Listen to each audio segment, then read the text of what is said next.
مجھے wash room جانے کی حاجت پیش ہوئی۔ پہلے تو ڈر کے مارے سوچا کہ واش روم جاتے ہی نہیں، پھر سوچا کہ ابھی کوئی نہ کوئی تو جاگ رہا ہوگا، ابھی چلی جاتی ہوں، ورنہ بعد میں اگر پریشر زیادہ ہو گیا تو تب جاتے ہوئے اور زیادہ پھٹے گی۔ تب تک میری دوسری کزن جاگ رہی تھی، اسے بھی نیند نہیں آ رہی تھی تو وہ کروٹیں بدل رہی تھی۔ خیر میں اٹھی، واش روم جانے لگی۔ جاتے جاتے میں نے دیکھا کہ میری جو دو کزنیں باہر سو رہی تھی وہ بہت سکون سے سو رہی تھی۔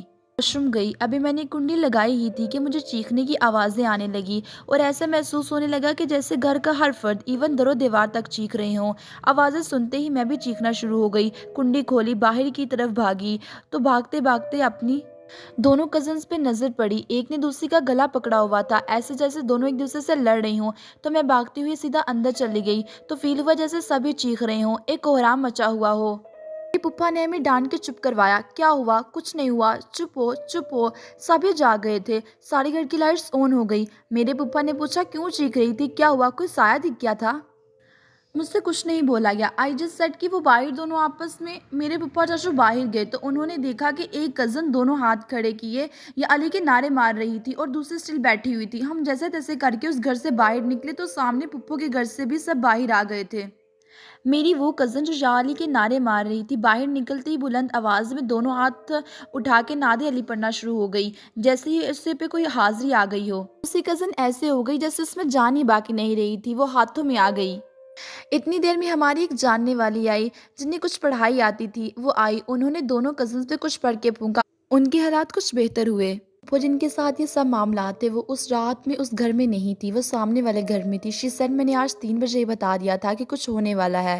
وہ پہلے میرے پاس آنے کی کوشش کر رہے تھے، پورا گینگ تھا ان کا۔ جب وہ مجھ تک نہ آ سکے تو انہوں نے تم پہ اٹیک کیا، اور یہ کہتے ہی ان کی آواز بدل گئی۔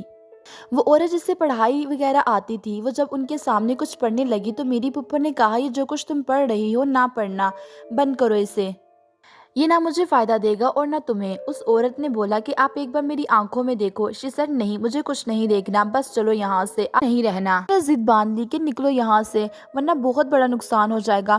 مرتے کیا نہ کرتے، سب کے سب اس جگہ سے نکلے اور سیدھا داتا دربار پہنچے۔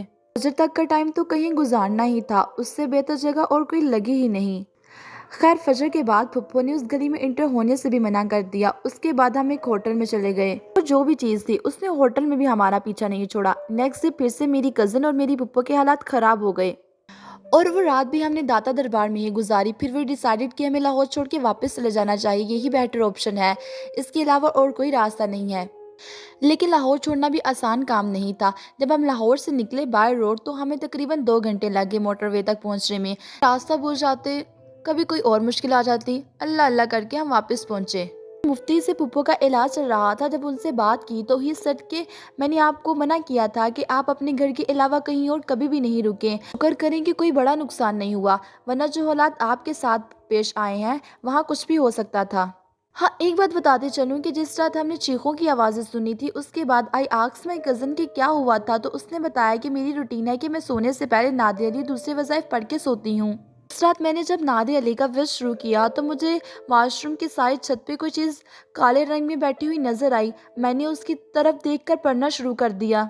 دین آل آف اے سڈن جب اس چیز نے مجھ پہ اٹیک کیا تو میں نے اسے دھکا دیا، وہ چیز یا سایہ جو کہ دیوار سے ٹکرایا اور پھر دوسری کزن کے پیچھے آ گیا اور اچانک ہی دوسری کزن نے میرا گلا پکڑ لیا۔ میں نے ایک ہاتھ اس کزن کے سینے پہ رکھ کے دوبارہ نعت علی پڑھنا شروع کیا تاکہ وہ چیز مجھ پہ حاوی نہ ہو۔ اتنی دیر میں جب آپ واش روم سے بھاگتی ہوئی نکلی چیختی ہوئی تو آئی تھوٹ کہ آپ بھی مجھ پہ حملہ کرنے آ رہی ہو۔ میرا دھیان جیسے ہی آپ کی طرف ہوا تو اس چیز نے اپنا قبضہ کر لیا اور اس کے بعد مجھے کچھ بھی یاد نہیں۔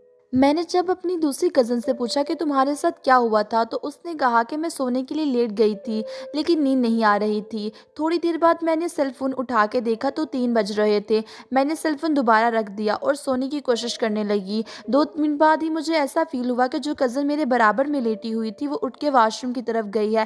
جب میں نے اس سائڈ دیکھا تو وہ کزن مجھے دیکھ کے عجیب سے انداز میں مسکرا رہی تھی۔ ان اے سیکنڈ آئی فیلٹ کہ اگر یہ وہی ہے تو میرے برابر میں کون لیٹی ہے، اور جیسے ہی میں نے کروٹ چینج کر کے دیکھی تو وہ میرے برابر میں تھی اور اس کے بعد مجھے کچھ بھی یاد نہیں ہے۔ یہ تھی میری کہانی۔ اس واقعے کے تقریباً 3 سے 4 منتھس بعد ہم سب لوگ نارمل ہوئے ہیں۔ ہم آج بھی نہیں سمجھ پائے اس گھر میں کچھ تھا یا پھپھو کے ساتھ جو چیز تھی اس نے ہمیں رہنے نہیں دیا۔ یہ مسٹری آج تک سولو نہیں ہو سکی۔ آج بھی جب یہ واقعہ کسی کو سناتی ہوں یا یاد آتا ہے تو رونگٹے کھڑے ہو جاتے ہیں۔ میں ان چیخوں کو کبھی نہیں بھول پاتی۔ فیڈ بیک ضرور دیجیے گا اسٹوری کے اباؤٹ۔ فی امان اللہ۔